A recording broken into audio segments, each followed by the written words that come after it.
Why did LIV fail to catch on here in the United States, and what are its chances of survival? Well, asking me why it failed to catch on is like asking me to pick one snowflake out of a blizzard, Rich. There's a lot of reasons. It was a dumb idea. It was badly executed. Odious funding.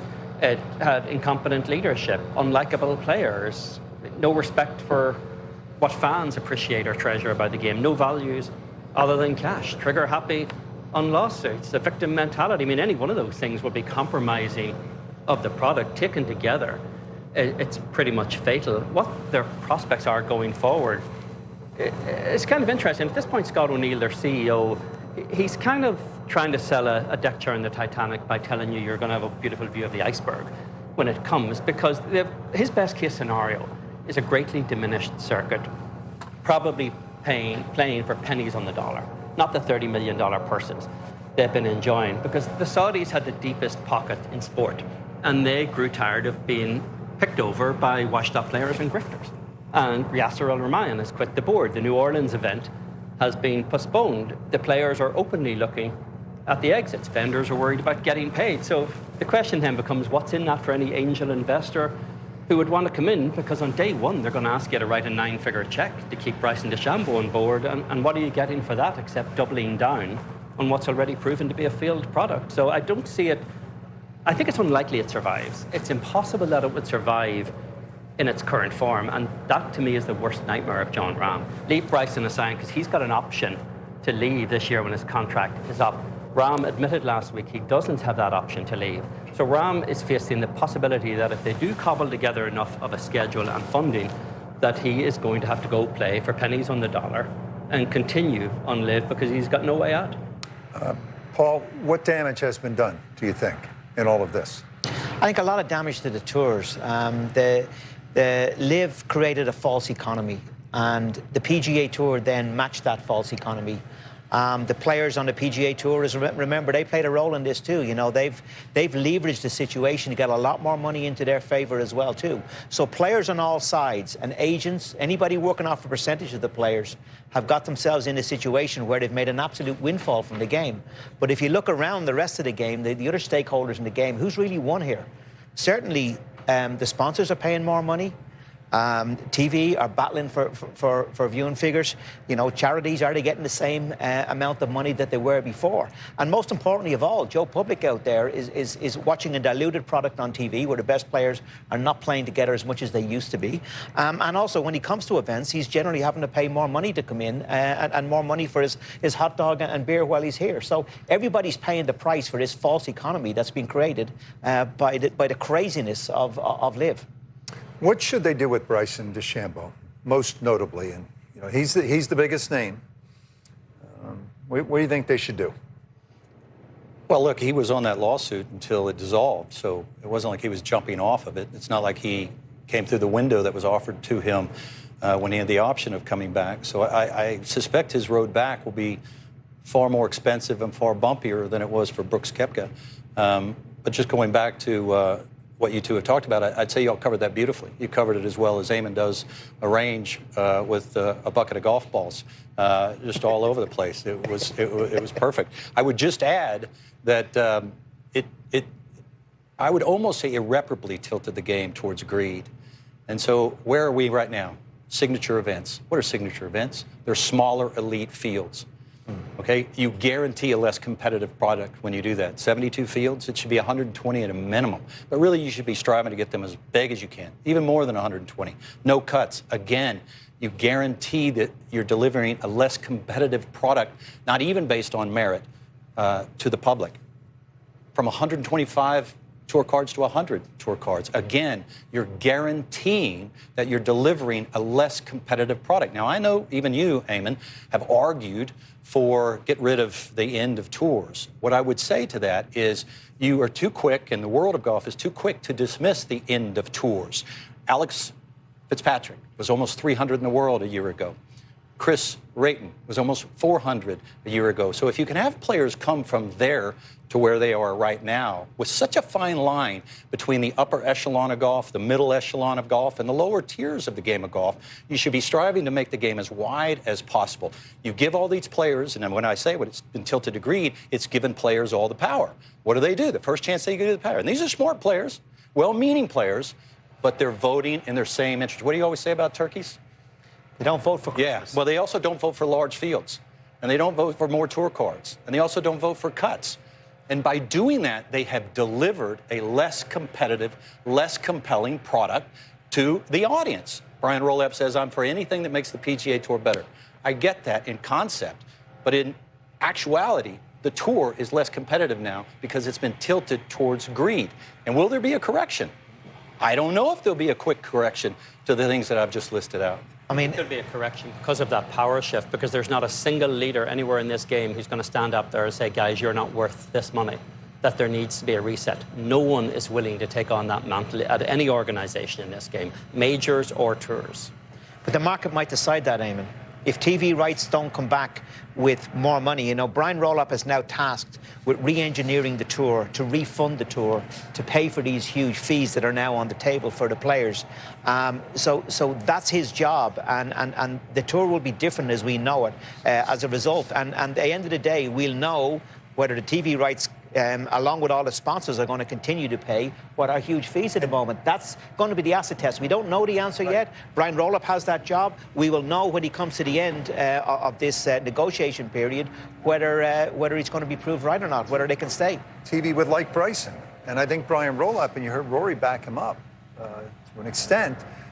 Brian Rolap, when he takes this package to the television networks, would like to go with Bryson DeChambeau because it's a better product. Say what you will about what Bryson did with the lawsuit. So how do you square all that when Bryson, unquestionably, I think would be good for business, but there might be pushback from the ranks of the players? There would be, because the players still remember and recognize the one thing that Bryson conveniently overlooks, which is that no one followed him to LIV. The audience never went there, so if he imagines himself to be a Pied Piper of some kind, there isn't actually any evidence of that outside of YouTube. And, you know, Bryson may find himself given a term sheet at some point, as Koepka was, saying, here are the conditions for coming back, and here's a charitable dollars, and here's where you can play, and here's where you can't play. Bryson needs to grasp the fact that what really matters is not what's going to be written on that document, the things that they will not put in print. And those are two things: context and contrition. Brian Rolap has context here. He's going to lose giant swaths of the locker room with the changes he's going to make on the PGA Tour. And he's going to struggle uphill for the next couple of years to get everything done that he wants to do. He's not going out on a limb for Bryson DeChambeau if Bryson's not going to help him. And in terms of the contrition, I think the players on the PGA Tour, they don't want to see the LIV guys, and they don't expect the LIV guys to go flagellate themselves in public, but they want some kind of acknowledgement that you done screwed up here along the way. And they're not getting that out of Bryson DeChambeau at this point. Koepka and Reed played that game really well, I thought. But Bryson's acting as though he'd be doing them a favour by coming back, that you need me more than I need you, and send me a plane and throw me a ticker tape parade. And that's just not happening for Bryson DeChambeau. He may find out that he says his option is hitting golf balls over his house on YouTube in perpetuity. He might be given that option because the PGA Tour players are not that welcoming of Bryson to begin with. And if Bryson won't play the game in the way that the two guys like Reed and Koepka have played before him, I think he's going to struggle. And you're so right. I mean, and Paul, you're saying that it created a false economy. It also created this false sense of their value as it relates to a Bryson DeChambeau and so many of them. They all think they're Frank Sinatra, and they're more like Engelbert Humperdinck. It's like, not to disparage Engelbert Humperdinck, he can flat sing a tone, but they're not Frank Sinatra. And so you look at Bryson DeChambeau asking for $500 million of a business that is going down in the tanks. It lost $100+ million first year, $200+ million the second year, $300+ million the third year. The CEO said it wasn't going to turn a profit for 5 or 10 more years. That is a failing business.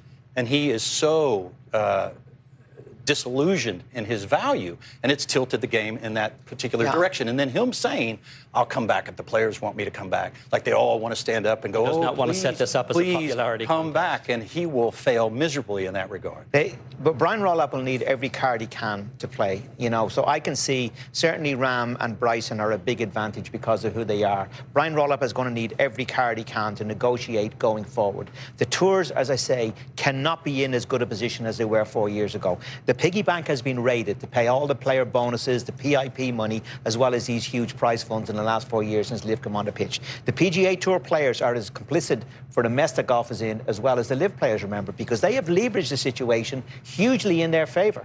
So the Tour has also brought in private equity now. That wasn't the case before. So this is a whole different game now for the PGA Tour. They They're in a leveraged completely it. different space. They leveraged it, Paul, but they had really no choice there because they were under threat of losing some of their biggest stars. The PGA Tour was. What were they going to do? That's they my had point. to up the ante.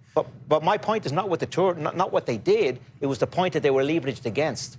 The players used the situation of LIV, the PGA Tour players. People forget about that. It's important to not paint these guys as being absolutely perfect here. They took a situation and they took advantage of it for themselves. And that's put the Tour on the back foot, in my view. It'll be interesting to see what Brian Roloff can do from here. But, you know, players on all sides have really gained here the last 4 years. It's been money from heaven. They can't believe their luck. But the one thing I will say positive from all this, when you look at the private equity that came in, the Arthur Blanks and the Fenway Group, they're notorious for building value, yes, but not cutting and running. They're not selling it. And I don't believe that they're trying to increase the value of the PGA Tour to have a liquidity event. I mean, maybe we all did think that for a little bit. Maybe people write about that. But when you look at them as a whole, I almost believe that they came in to protect the sovereignty of the game of golf, of the PGA Tour. I think they did. I really do. I agree with that. I absolutely agree with that, Brandon. And, you know, one of the biggest mistakes, and what did you call it, a snowflake in a blizzard? Another snowflake I'm going to put in there as well, too, is, and a huge mistake that the Saudis made is, you know, Warren Buffett will often say this, don't back against corporate America, you know, Uncle Sam. It's a very, very powerful tune. And what those guys did, what the guys from private equity came in, they were backing Uncle Sam. They were backing an institution of the PGA Tour against Saudi coming in. That's where they came in. The only thing I think we can conclude at this point, which is admirable, is that the Saudi effort to buy the elite level of this game has failed. They're done. They're gone. They're out of it at this point.